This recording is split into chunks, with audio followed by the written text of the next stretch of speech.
Eu quero saudar a toda essa igreja que está reunida hoje aqui com a graça e a paz do Senhor Jesus. Amém.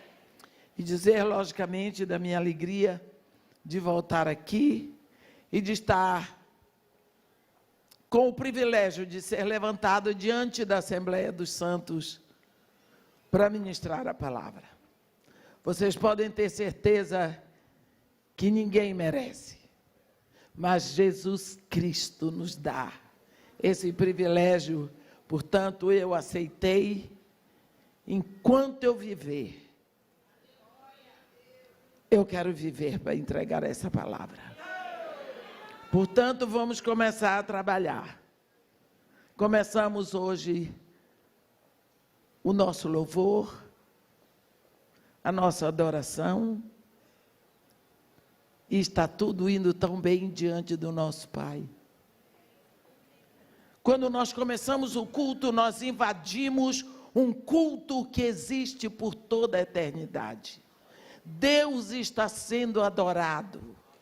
Ele criou seres que o adoram. Querubins, serafins, anjos e arcanjos e toda uma pleiade celestial. E quando nós começamos, nós invadimos esse culto e adoramos ali. E quando saímos, o culto continua. Então é lá que nós estamos. Mas eu quero convidar os irmãos para abrirem a palavra no livro de Juízes, no capítulo 5. Vamos falar de uma mulher que pode ser você. E eu gostaria de ler um pouquinho mais. No versículo 11.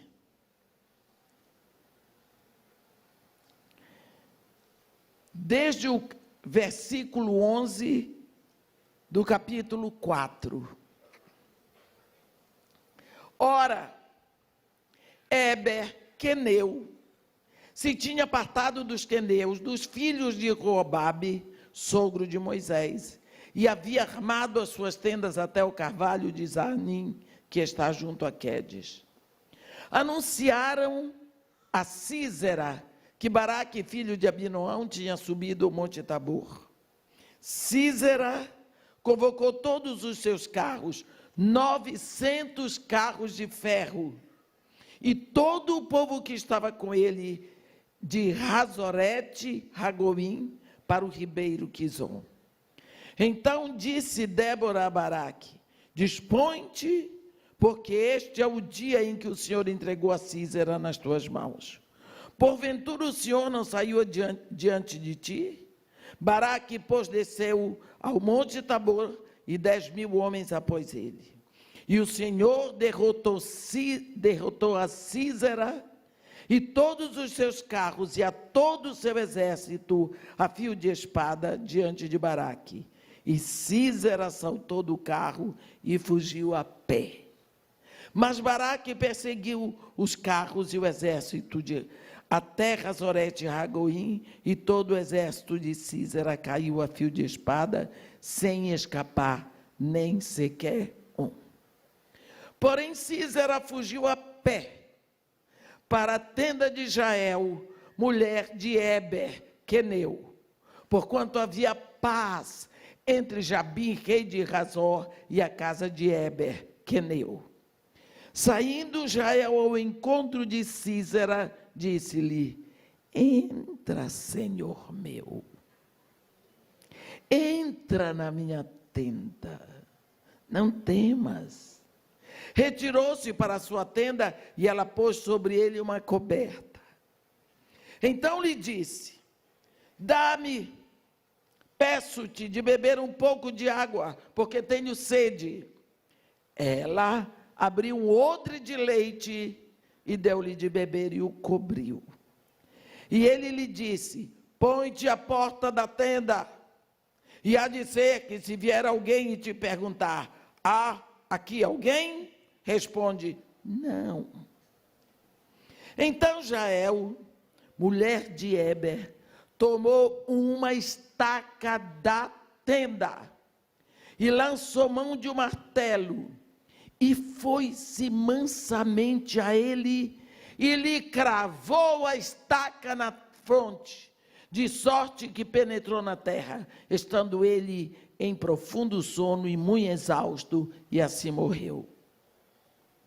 E eis que, perseguindo Baraque a Sísera, Jael lhe saiu ao encontro e lhe disse: vem,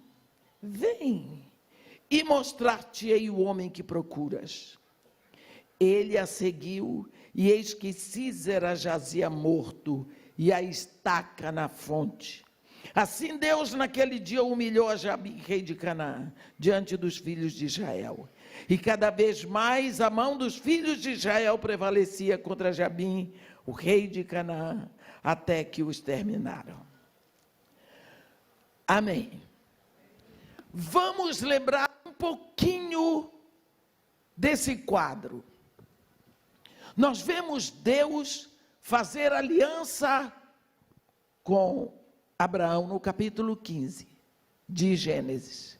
Mas no capítulo 24 de Êxodo, Deus faz uma aliança com Israel e Israel com Deus. Porque na aliança de Deus com Abraão, Deus entra com tudo. Você vê, Abraão estava dormindo, Deus entra com tudo, ele promete, ele vai cumprir. Abraão não promete nada. Mas na aliança de Deus com Israel, Deus fala, o povo promete que vai fazer, a palavra está dada e a aliança está feita. E nós lemos depois em Gálatas, uma aliança ainda que meramente feita entre homens, uma vez ratificada, não pode ser desfeita. E nem a ela se acrescenta coisa alguma. Agora, o povo quebra aliança toda hora.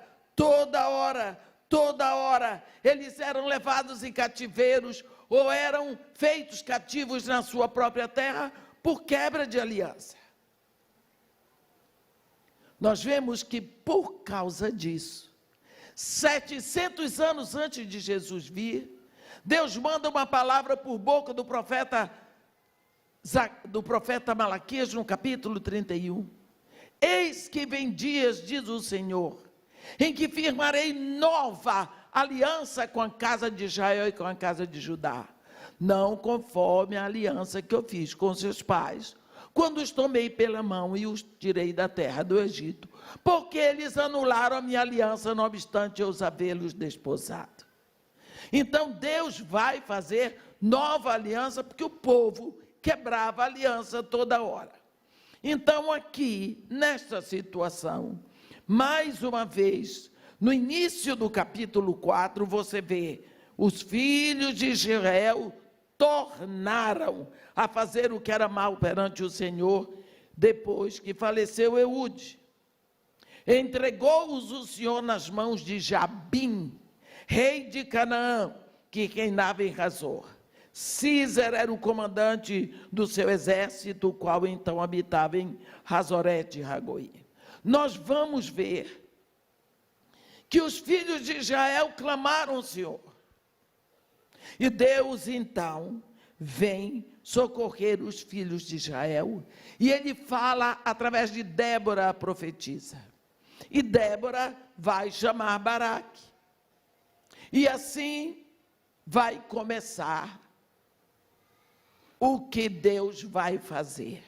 Deus aqui tem uma estratégia. Eu sou apaixonada pelas estratégias que Deus faz, porque cada guerra ele usa uma coisa. Olha o que ele vai fazer aqui. Chega Sísera contra os filhos de Israel. Ele põe, digamos que aqui é o ribeiro Quizon. Sísera era o general poderoso de Canaã. Ele era o homem mais temido, um exército espetacular. Era o exército do momento. Císera tinha 900 carros de ferro, está escrito aqui, capítulo 4, versículo 13. Você sabe o que significavam carros de ferro naquela época? 900 tanques de guerra. Sabe o que Israel tinha? Deus.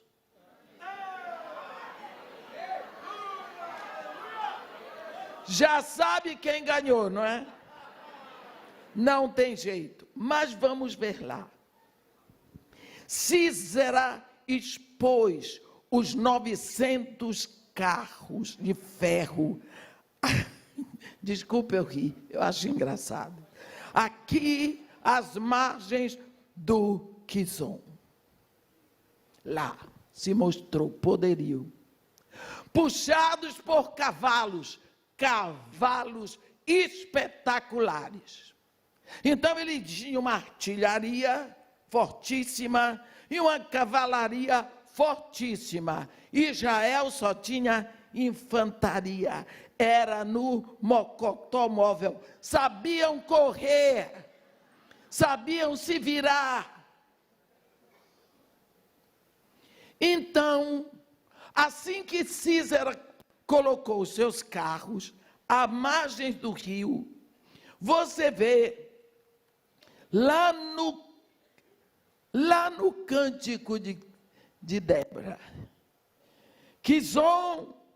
desde os céus pelejaram as estrelas entraram em guerra a favor de Israel. Olha o que está escrito: desde os céus pelejaram as estrelas contra Císera, desde a sua órbita o fizeram. O ribeiro Quizon os arrastou. Quizon, o ribeiro das batalhas. Avante, ó minha alma, firme. Não dá tempo de ler tudo, mas sabe o que Deus fez? Mandou chover na cabeceira do rio. E aí as margens ficaram inundadas. Qual é o carro que se move inundado daquele jeito? Já eram os 900 carros. E qual é o cavalo que corre com lama até o joelho? Nenhum. Agora estava 1 a 1. Só os soldados de Císera teriam que correr, mas eles estavam acostumados a correr a cavalo.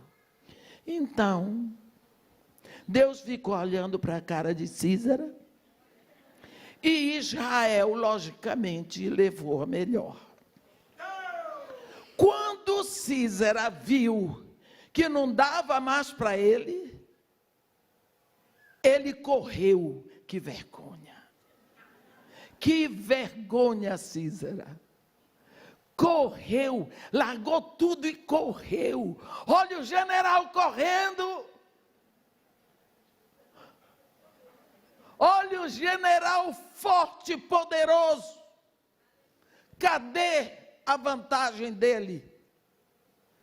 Aí, deixa eu agora mudar o assunto.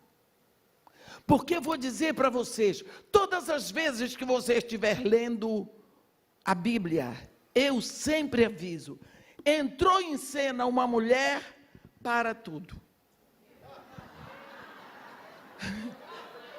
Porque ela vai roubar a cena. Isso você pode ter certeza.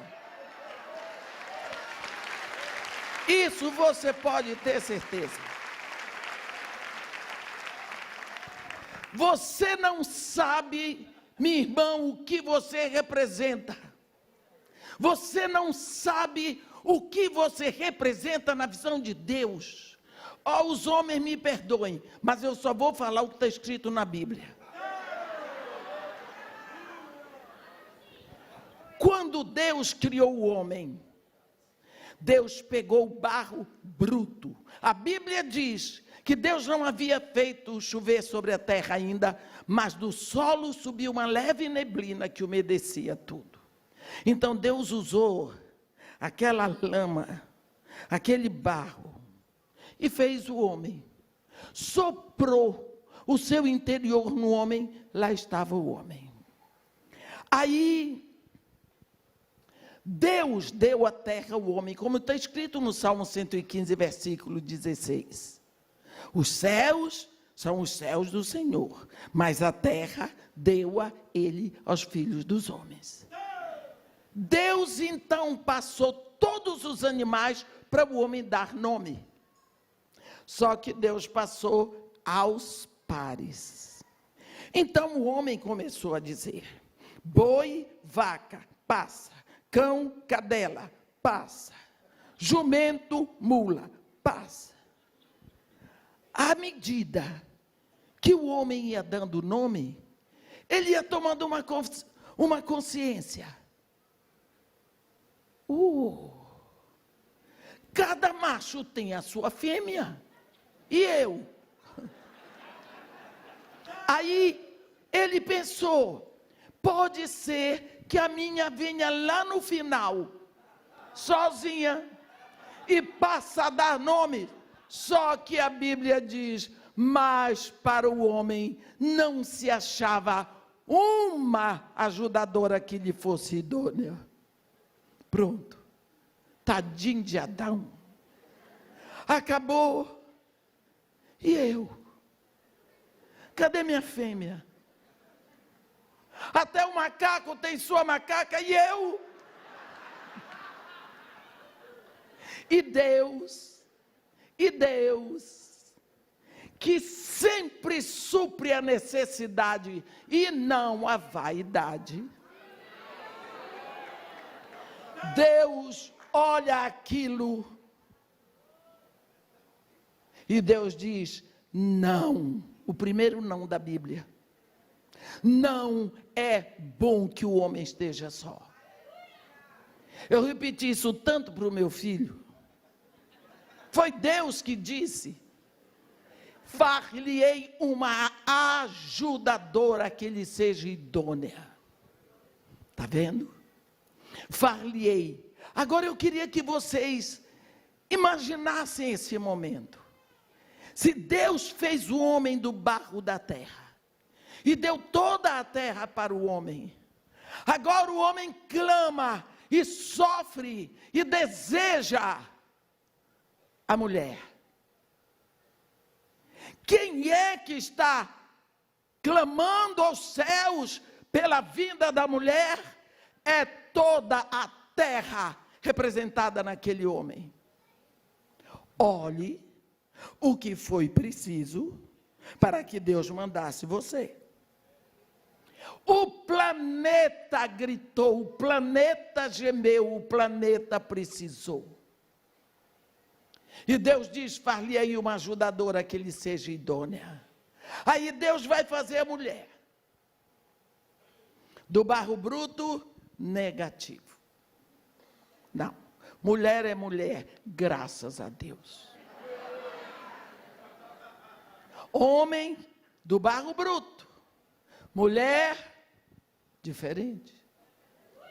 Então Deus toma uma providência. Fez o homem dormir. Diga aleluia. Você já pensou o homem acordado? E Deus fazendo a mulher? E o homem dando sugestão? Primeira sugestão: pastor Aline, você não ia cantar. Nem eu ia pregar. Porque o homem ia dizer: não bota a boca, senhor.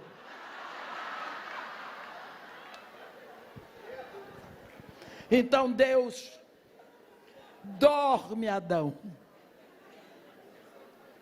Meu irmão, aprenda isso. Descanse no Senhor. Enquanto você descansa, Ele está preparando aquela que será a sua esposa. Pare de sair tateando no escuro, procurando pelos seus sentidos. Beija daqui, beija dali. Não é assim que se encontra uma esposa. É Deus que prepara. Nunca se esqueça que você é um filho de Deus. Você não pode seguir o método do mundo. Não pode, porque os impuros não herdarão o reino de Deus. Isto é a palavra de Deus. Nós não podemos aceitar impureza entre os filhos de Deus. Não podemos. Bem, Deus fez a mulher, e quando a mulher estava pronta, Deus segurou a mulher, acordou Adão. Tchan, tchan, tchan, tchan. Tchan, tchan, tchan, tchan. Entra com a noiva, celebra o casamento. Eu digo para vocês, eu me emociono com isso, porque eu vejo essa cena no último capítulo do último livro da Bíblia. Quando a Bíblia diz, o Espírito, que é Deus, e a noiva, dizem, vem. Não é? Então você vê como você é especial, por quê? Aí vem essa turma feminista que só pode ser do capeta, porque a mulher tem que ser empoderada, porque a mulher é isso. Minha irmã, eu vou lhe dizer uma coisa, Deus soprou vida no homem, mas não soprou na mulher. Deus não soprou vida na mulher, soprou a vida na mulher. A mulher recebe a vida através do homem. A mulher recebeu a vida através da costela do homem. Adão, para ter uma noiva, cooperou com uma costela. Mas Jesus, para ter a sua noiva, entregou a vida toda. Só que o homem sempre vai representar Cristo, e a mulher sempre vai representar a igreja.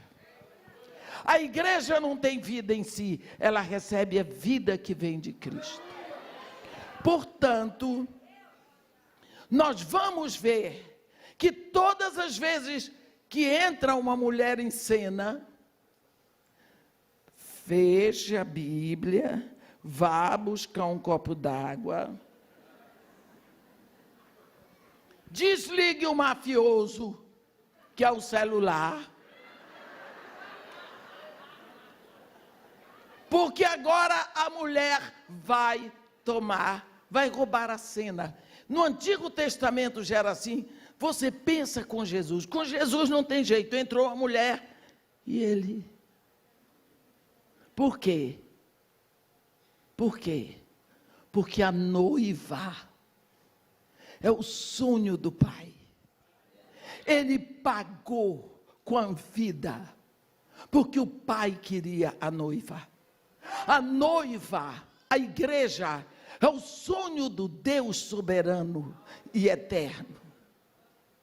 Se você observar em Apocalipse, e vai capítulo 1 e 2, e entram os selos, no 7º selo vem as 7 trombetas, e na 7ª trombeta vem as 7 taças, e vai, e João está ficando doidinho, porque ninguém fala da noiva, ninguém fala do casamento do Cordeiro. Capítulo 19, só falta 20, 21 e 22, é o casamento, são as bodas. João fica tão perplexo, tão feliz. É o capítulo que é o assunto precedido por 4 aleluias. Você não vê isso em canto nenhum. João ficou tão impressionado, tão feliz, tão emocionado, que ele pagou um mico. Lembra que o anjo disse para ele, João, bem-aventurados todos os que são convidados para a ceia das bodas do Cordeiro.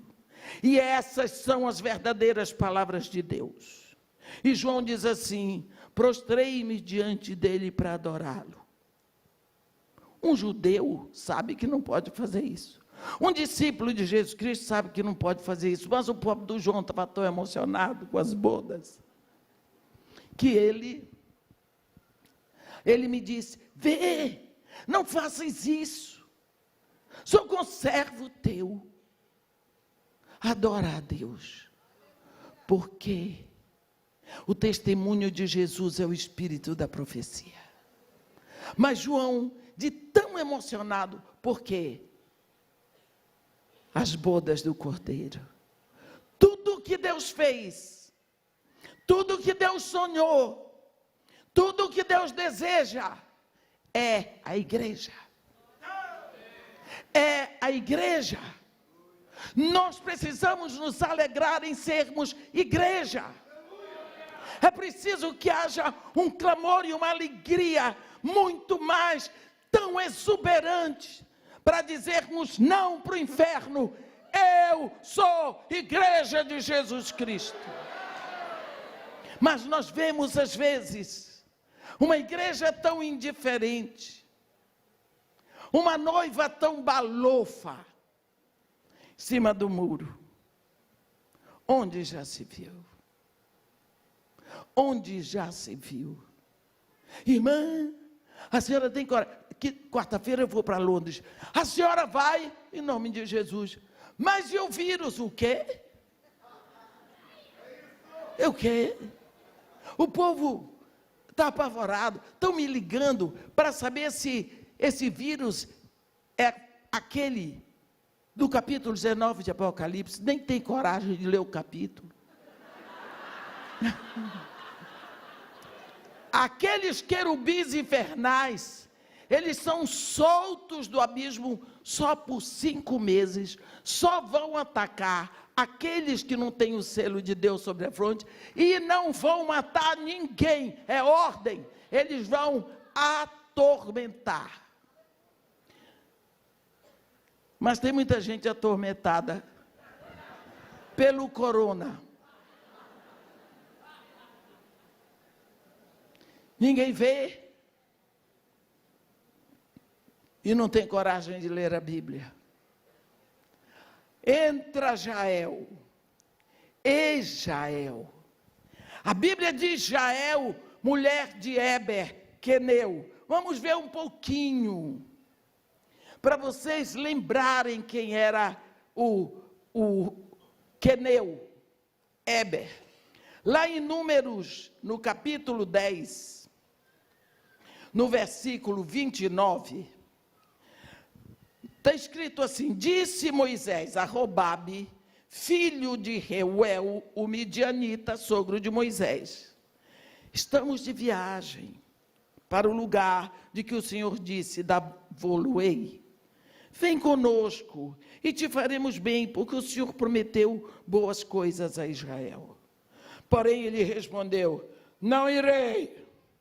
Antes, irei à minha terra e à minha parentela. Tornou-lhe Moisés: ora, não nos deixes, porque tu sabes que devemos acampar-nos no deserto, e nos servirás de guia. Se vieres conosco, far-te-emos o mesmo bem que o Senhor a nós nos fizer. Aí ele foi. Por causa disso, porque Robabe aceitou acompanhar Moisés, criou-se no povo de Israel uma gratidão muito grande aos queneus, porque Robabe era queneu. Agora, lá mais adiante, vai aparecer um queneu mau caráter. Mau caráter. Esse era Eber. Eber sabia que Jael não podia fazer nada de mal com eles. Então ele era amigo do inimigo de Jael. Ele era amigo de Jabim, rei de Razor, o rei de Canaã. Então ele apoiava Jabim, ele apoiava Sísera. A casa dele tinha entrada livre para os opressores de Israel. Jael não aguentou mais. Jael não aguentou mais. Nessa hora, essa mulher é atenta. Ela está atenta a tudo. Ela está prestando atenção no que se passa. Ela estava por dentro da guerra.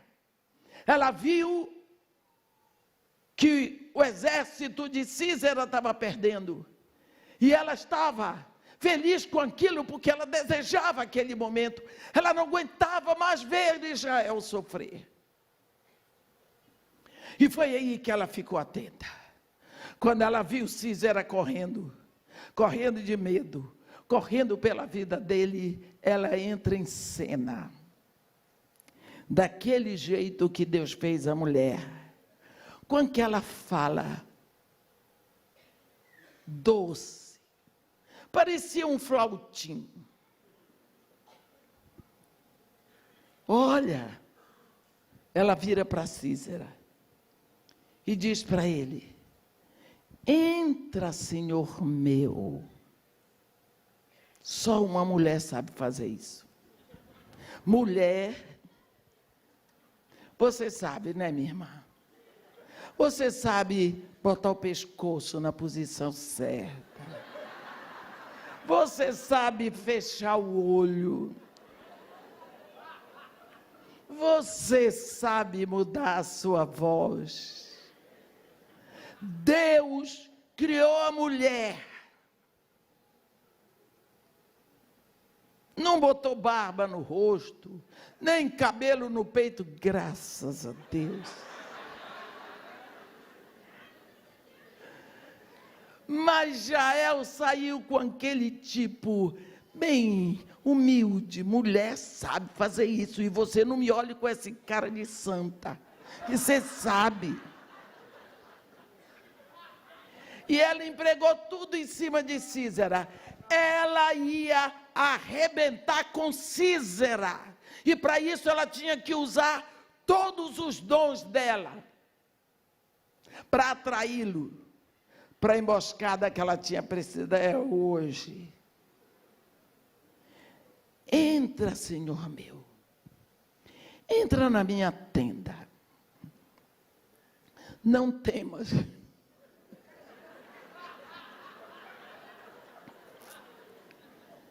E ele era mulher de Éber, era um amigo dele.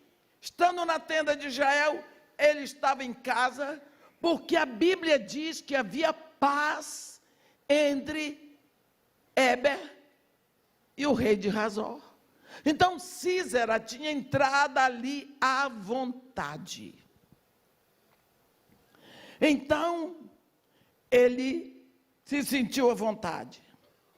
Retirou-se para a sua tenda e ela pôs sobre ele uma coberta, protegeu. Ele disse: dá-me, peço-te de beber um pouco d'água, porque tenho sede. Ela abriu um odre de leite e deu-lhe de beber e o cobriu. Muitas pessoas não entendem isso. Eu morei no Iraque 3 anos e 6 meses no Kuwait. Lá, você compra com o preço de 1 litro de água de beber, 3 de gasolina pura, da melhor. Porque as pessoas cavam para encontrar água e encontram petróleo. Então, a água lá é muito rara. Então, uma forma de você dar as boas-vindas não é dizendo, fique à vontade. É dando um copo d'água. Quando você entra numa loja mais refinada, eles trazem uma bandeja. Você vai chegando na porta, eles vêm com uma bandeja, um copo e despejam água no copo para você. Nas lojas mais pobres, tem uma espécie de pote, onde tem o púcaro, que é tipo uma concha, que você tira a água, bebe, não joga fora o resto, bota lá dentro. Ninguém morreu até hoje.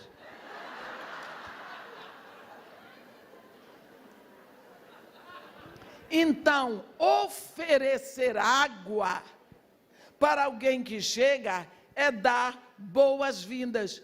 Só fazendo um parênteses, vocês lembram de Simão, da casa de Simão, quando Jesus entrou na casa dele? Aquele fariseu que convidou Jesus para o jantar, só para dar uma pesquisada em Jesus mais de perto.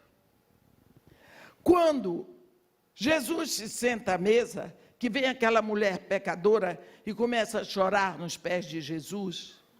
E Jesus deixou. E Simão estava lá pensando, tá vendo que não é profeta coisa nenhuma? Porque se fosse profeta, saberia que essa que está tocando nele é uma pecadora da rua. Isto não é profeta coisa nenhuma. Jesus, então, contou para ele aquela história e perguntou qual era o mais devedor. Lembra disso? Aí ele diz, aquele que devia mais. Pois eu quero te dizer, Simão, eu entrei na tua casa, tu não me deste um beijo. Eu digo, eu não entendo. Se Jesus entra na minha casa e eu soubesse que era ele, eu ia dar tanto beijo que ele ia correr. Tu não me deste um beijo.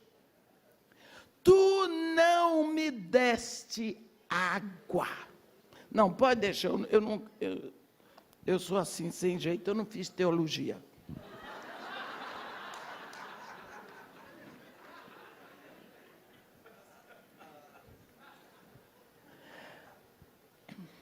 Tu não me deste água.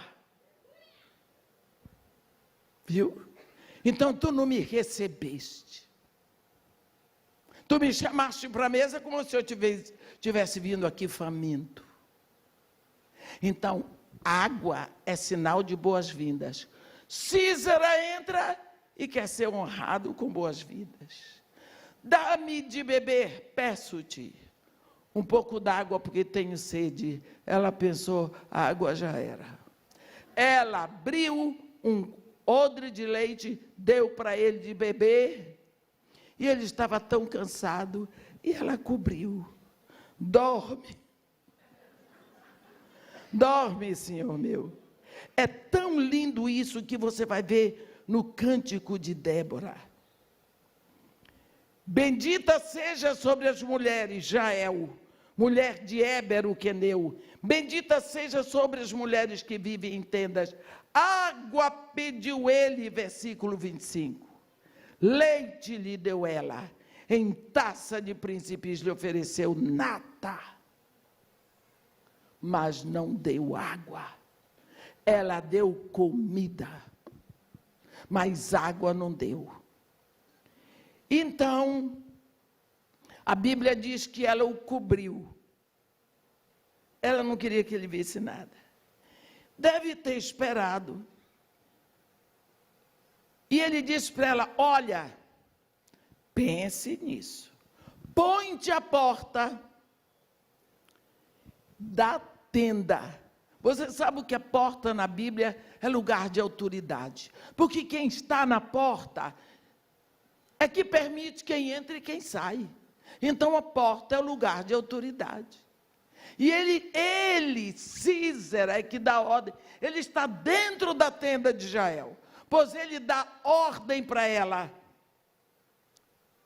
Fica-te lá na porta. Olhe bem, que ousadia. E há de ser que se vier alguém te perguntar, que alguém responde não. Quer dizer, mente. Fica lá na porta e mente. Então Jael, mulher de Éber, tomou uma estaca da tenda e lançou mão de um martelo e foi-se mansamente a ele e lhe cravou a estaca na fonte, de sorte que penetrou na terra, estando ele em profundo sono e muito exausto, e assim morreu. Vamos ver isso aqui. Ele estava dentro da casa dela. Ele tinha o hábito, porque ele tinha liberdade ali, por causa do marido dela. Naquela época, as tendas eram feitas um tripé. Botava uma estaca, 2, 3, e cobria com uma lona. Se tirasse uma estaca, já era a tenda. Aquela mulher, será que não tinha uma outra estaca lá fora no quintal? Ela sabia direitinho onde estava o martelo. Ela era uma mulher arrumada. Sabia onde estavam as coisas na casa dela. E ela pegou, tirou uma estaca da tenda. Isso é muito importante. Naquela hora ela estava dizendo: eu não quero casa que abriga o inimigo. Há quanto tempo aquele homem tinha pervertido a intimidade dela? Olha, meus irmãos, vocês podem ter 50 casas, mas só aquela onde você habita é o seu lar. Tem pessoas que constroem tantas casas, mas não conseguem ter um lar. Casam, descasam. Casam, descasam. Podem fazer tantas coisas, mas não constroem um lar.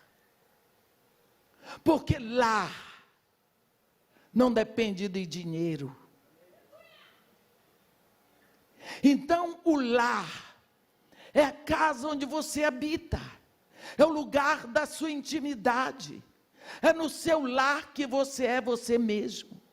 Você chega na sua casa, você tira os saltos, você tira o sapato, você tira aquilo tudo que aperta, que tem gente que vive apertado. Você tira a peruca, você tira a maquiagem, tem quem tire até a dentadura. Porque na sua casa, você é você mesmo. Então, se alguém quer lhe conhecer, tem que lhe conhecer na sua casa. A casa dela, a intimidade dela, estava sendo defraudada há muito tempo. Ela não quis mais aquela casa defraudada, que abrigava inimigo. Ela acabou com aquilo. Ele ainda mandou que ela fosse mentir. Agora, como está a sua casa? Qual é o inimigo que você está protegendo lá dentro? E que você fica no seu lugar de autoridade, de mãe, mentindo para defender. Quantas vezes meu filho não está vindo para a igreja porque está estudando muito para o vestibular? Mentira, ele estava na boate. Ah, meu filho não está podendo aparecer na igreja por causa disso. Ele já disse que não vem mais. Você está fazendo o que Císera disse para Jael fazer. Você está mentindo para acoitar o mal que está dentro da sua casa. Você está sofrendo. Jael sofria dentro daquela casa. Quanto soluço que ninguém ouviu. Quanto pranto que ninguém enxugou. Quanta dor. Sem poder fazer nada. Quanto você tem chorado pelo mal que tem entrado na sua casa. Lembra de uma parábola que Jesus contou? Eu chamo o capítulo 15 de Lucas o capítulo das coisas perdidas e restauradas. Quando Jesus quer falar de perda e restauração de vida, ele põe um homem que foi buscar a sua ovelha, um pastor. Quando ele quer falar de perda e restauração de relacionamento, ele põe um homem, um pai, com o filho, chamado filho pródigo. Mas quando ele vai falar de perdas e restauração de valores dentro da casa, ele põe uma mulher. Porque a mulher é guardiã dos valores eternos da família, da porta da rua para dentro. Ele diz: qual é a mulher que tendo 10 dracmas se perdeu uma? Não acende a candeia. Olha a ordem dele. Varre a casa e procura diligentemente até encontrá-la, e tendo encontrá-lo, reúne as amigas e diz: alegrai-vos comigo, porque encontrei a dracma que eu tinha perdido. Ninguém sabe qual foi o valor, porque dracma é valor, é dinheiro. Um valor tinha desaparecido. Não se sabe se foi o valor da honra, do respeito, da obediência, da pureza. Ninguém sabe qual foi o valor que foi perdido dentro daquela casa, mas foi perdido um valor. Primeira coisa que a mulher pensou na história de Jesus: se um valor me é perdido dentro da minha casa, é porque minha casa está no escuro. Acendeu a candeia. A Bíblia diz: lâmpada para os meus pés, luz para o meu caminho, a tua palavra. Precisa trazer a luz da palavra dentro da casa.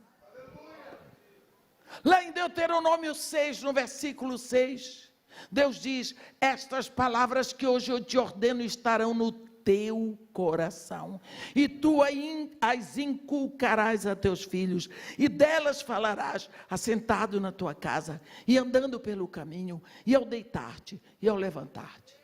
Ei, está acontecendo isso na sua casa?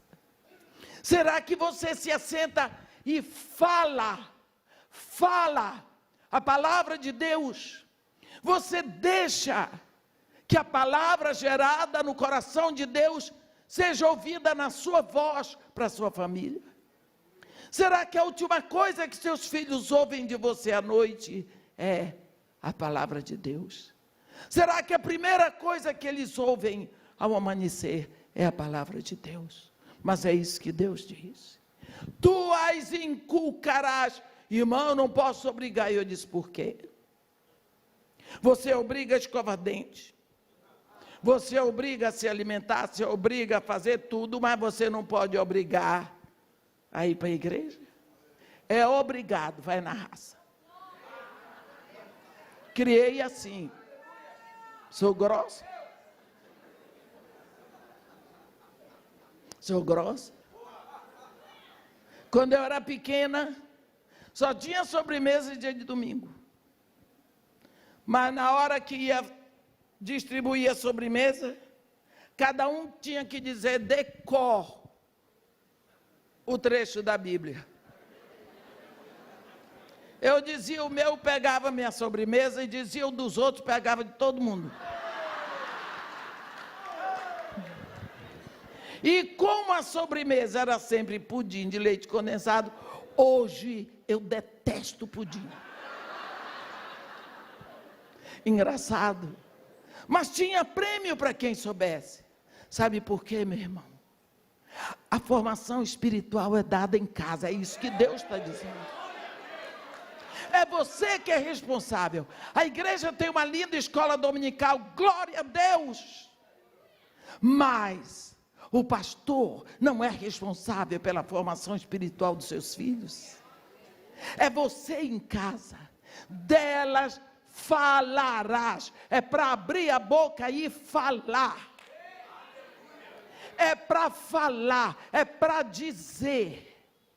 Aquela mulher, segundo Jesus, quando viu que um valor tinha desaparecido na casa dela, ela tomou a candeia é a luz é a palavra. Quando acendeu a candeia, ela viu que tinha lixo, pegou uma vassoura, e não era para voar. Pegou a vassoura e foi varrer, porque o lixo que entrou só apareceu quando foi acesa a luz da candeia. Quanto lixo tem entrado na sua casa, através da mídia? O que é que seus filhos estão ouvindo? Músicas em inglês que você não compreende, vendo coisas que você não quer que eles vejam. Está entrando, está poluindo, está adoecendo. Deixa eu contar uma coisa para vocês.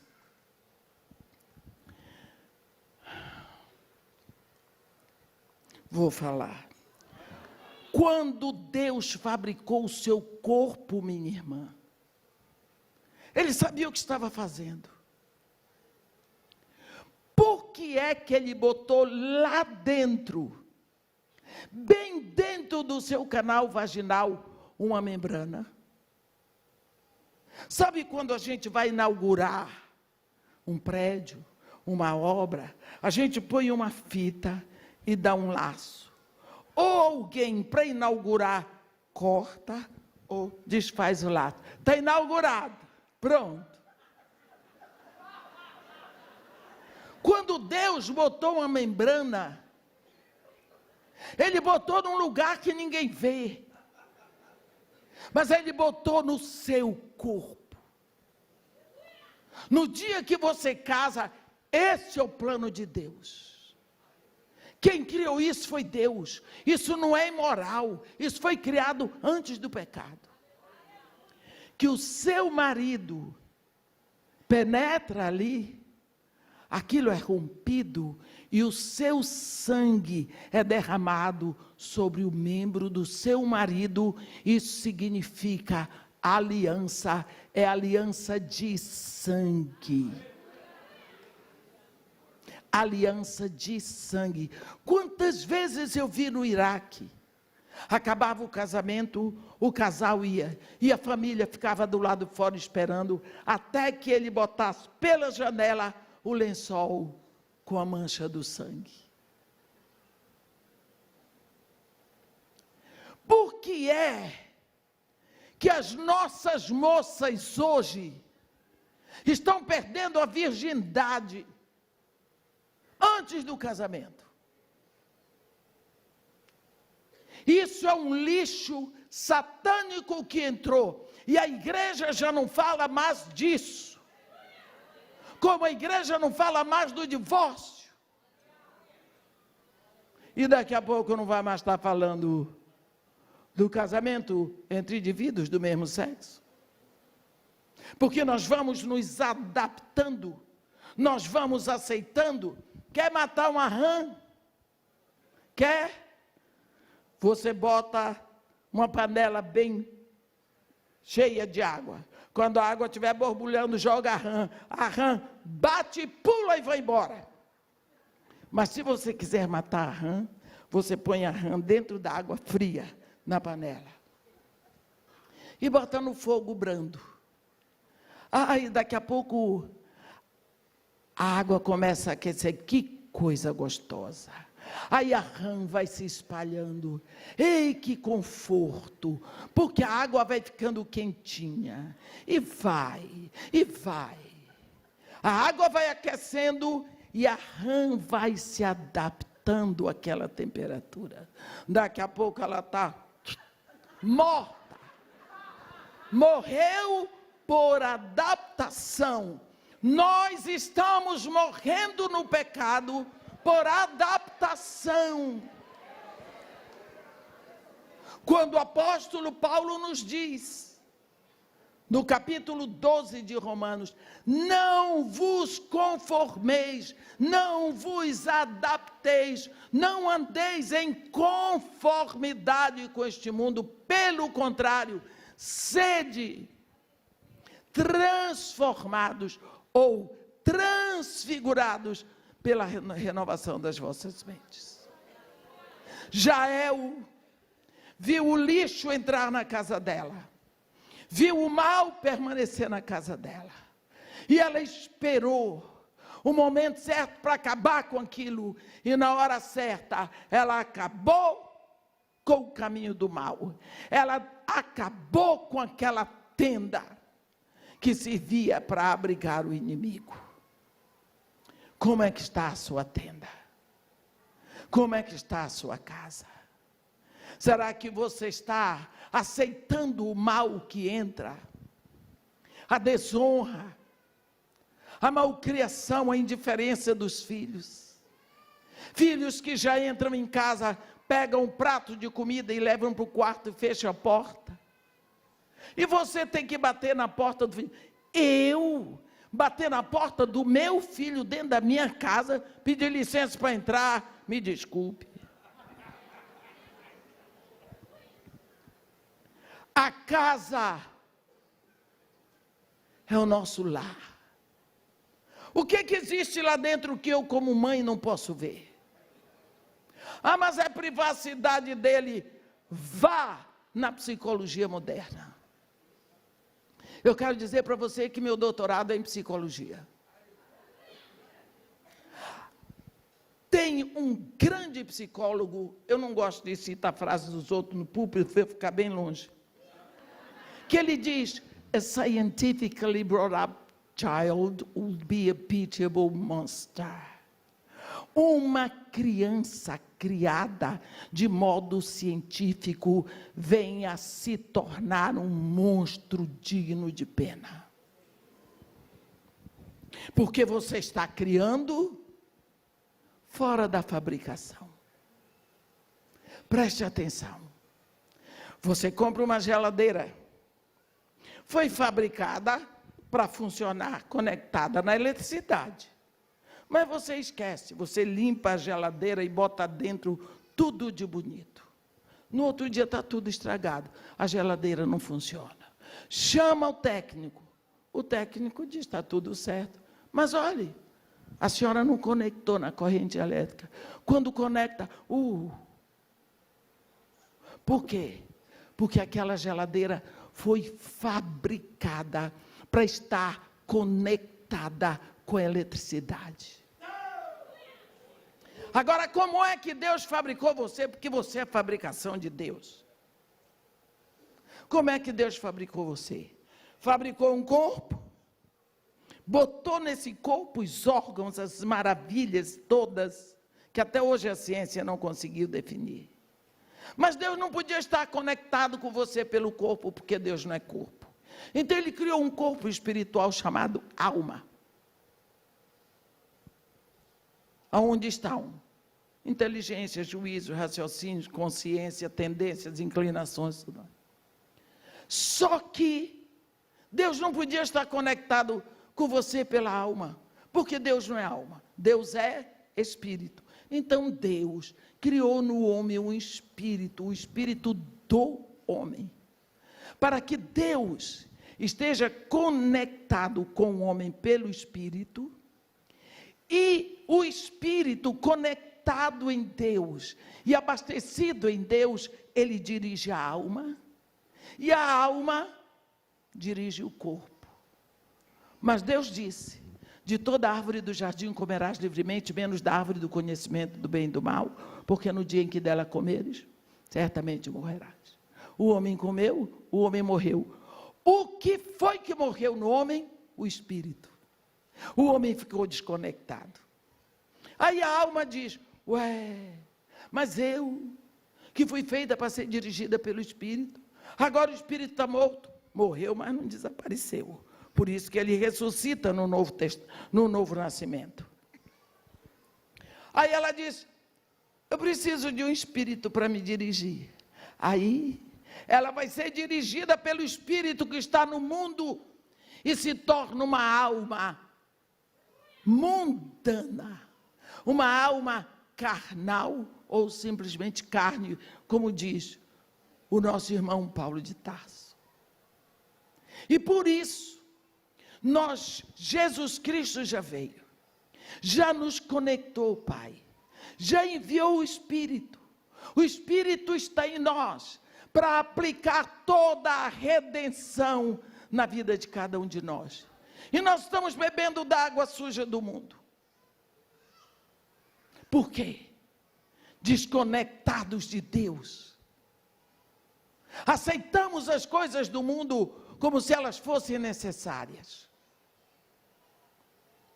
Vou contar uma coisa para vocês.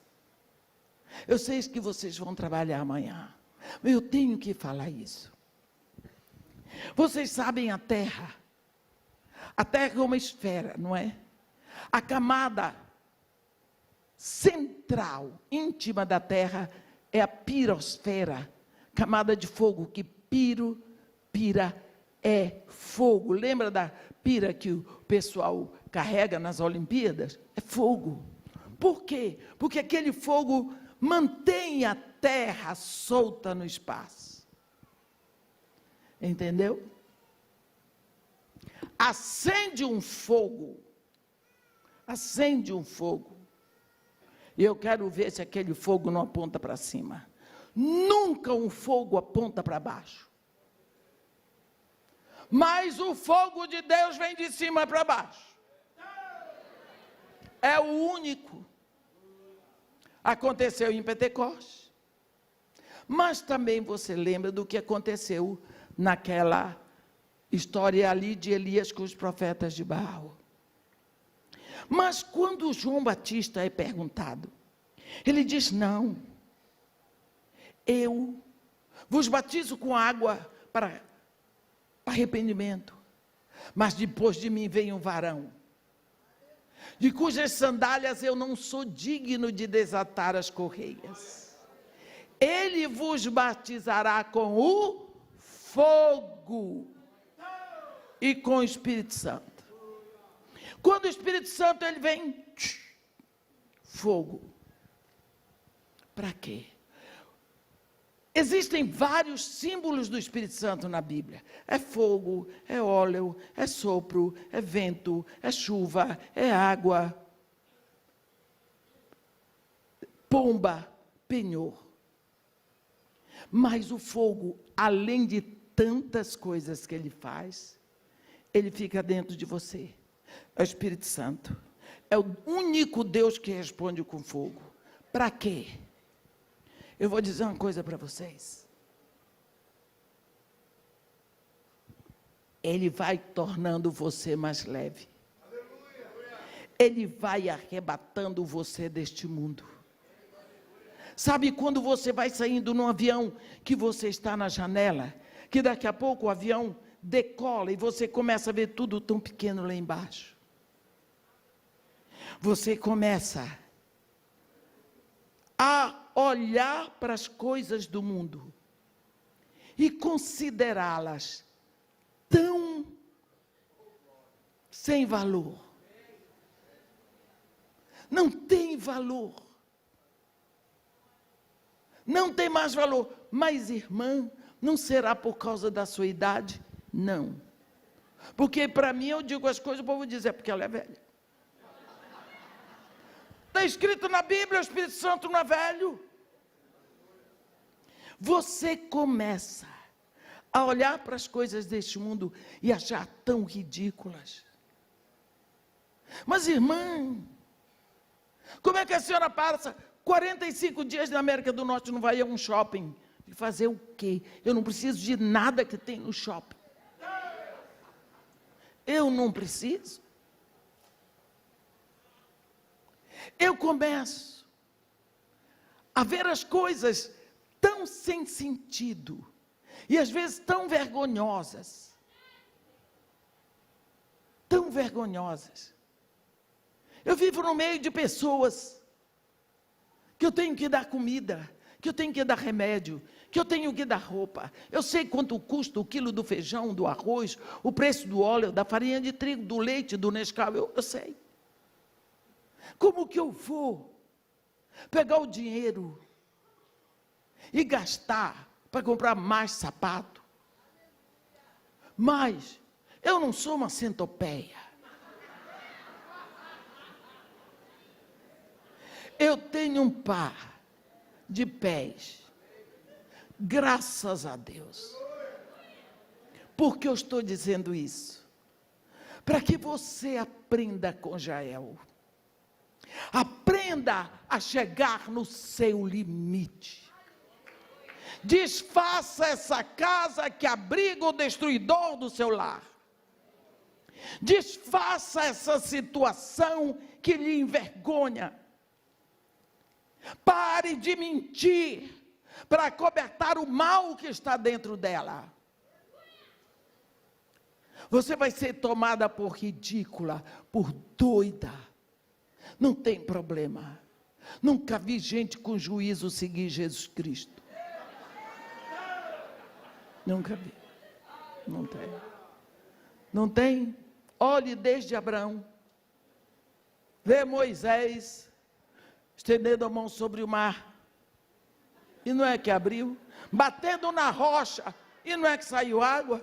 Noé construiu um navio no deserto. Como vai levar para o mar? Deus trouxe o mar para lá.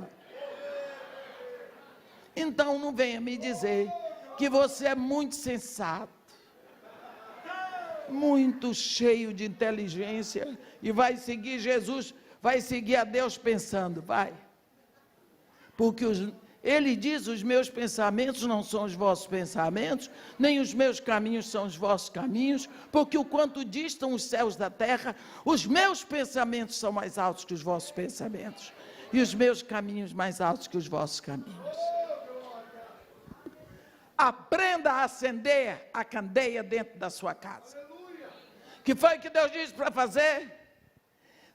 Essas palavras que eu te ordeno estarão no teu coração, e tu as inculcarás a teus filhos, como delas falarás. Você sabe o que é falar? Abrir a boca e dizer.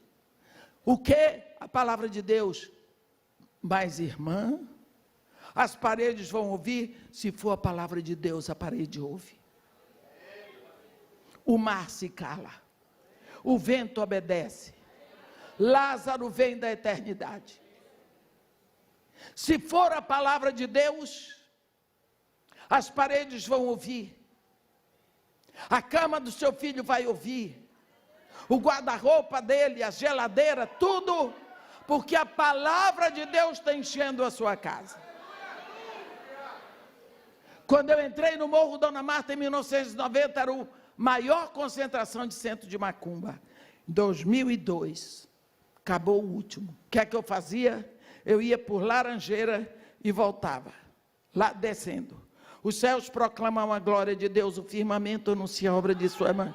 Só o que está escrito na Bíblia. Tinha gente que ia na minha frente matando galinha preta. E os meus batedores atrás. Eu tremia toda por dentro. Tremia literalmente. Quando eu entrava na casa de Marimarta, eu chorava de nervoso, de medo. No outro dia eu estava lá de novo. Porque eu tenho um defeito que virou qualidade. Eu sou teimosa. Aquele morro ouviu a palavra de Deus. E eu só cantava com minhas crianças versículos bíblicos. 2002. Último centro de macumba acabou. A favela mais violenta do Rio de Janeiro, em 2004, saiu da lista. 2008 foi posta a primeira PP. Procuraram saber o que é que tinha? 83% da população é evangélica. Não bata a palma, não. Porque são evangélicos. Se fosse discípulo de Jesus Cristo, as moças não engravidavam solteiras. E ainda existe isso. Por isso é que eu não estou alegre. Porque Jesus Cristo mandou fazer discípulos. Eu quero que nesse momento você pense. Jael desfez aquela tenda. Ela tinha tantas outras estacas, mas ela preferiu aquela. Ela acabou com o mal que atacava a casa dela, dentro da casa. Aqui eu não quero mais você. Chamou Baraque e disse: o homem que você está procurando, vem aqui, ó, está ali, ó, espetado no chão. Espetado. Qual é a sua posição numa batalha dessa? O que é que está lhe envergonhando? O que é que está levando você a mentir a respeito dos seus filhos? A respeito do que acontece? O que é que está? Você está permitindo que a namorada do seu filho vai ficar conversando com ele no quarto? Você está cooperando. Porque se você é tão negligente, você é tão complacente que você se torna conivente. Se você deixa o seu filho ou a sua filha com o namorado dentro do quarto, primeiro lugar, se não acontecer nada, um dos dois está com problema.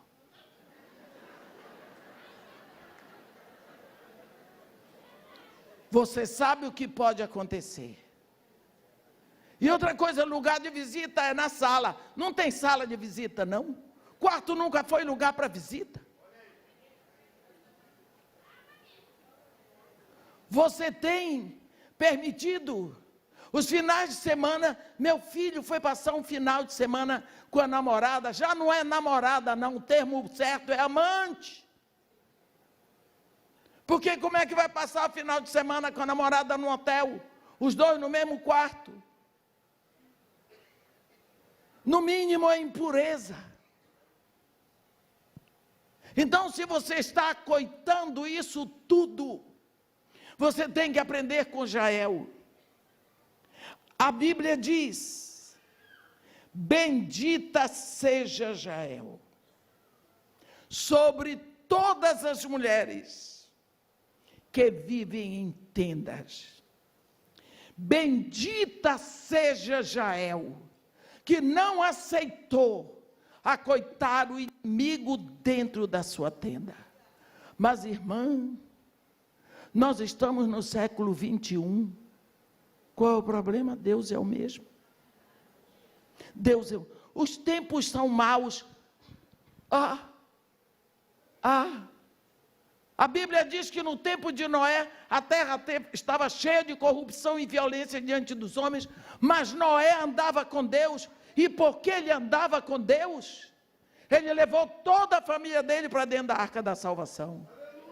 E quando eles saíram da arca, o que foi que aconteceu? Vamos construir uma tenda? Não. Vamos procurar alguma coisa para fazer comida? Não. O que foi que Noé fez? Vamos construir um altar, vamos adorar. No meio de uma geração corrompida, igual nós temos hoje, tinha um homem que andava com Deus. E porque ele andava com Deus, toda a sua família foi salva. O que eu lhe desejo é que você tome atitude, pense. É o que Deus está requerendo de você. Deus podia ter trazido você muito antes, mas fez de você mulher, para a igreja do século 21. Assuma a sua posição de dona de casa. Grite, fale alto a palavra de Deus, proclame a glória de Deus, faça da sua família um cântico de louvor a Deus. Você vai ver que quando você começar a proclamar a palavra de Deus dentro da sua casa, você vai ver que no início as coisas vão ficar mais difíceis, depois elas começam a melhorar. Você vai começar a ver um sorriso no seu marido, nos seus filhos, a alegria começa a brotar. Mas não dê lugar ao diabo. Pelo contrário, resista ao mal que está entrando, seja pelo celular, seja pelo computador, seja pela televisão, seja pelas revistas, o que vier. Mas desfaça esta tenda que tem abrigado o inimigo no seu lar. Amém. Que Deus nos abençoe e nos guarde. Que faça resplandecer o seu rosto sobre nós. E tenha misericórdia de todos nós. Amém.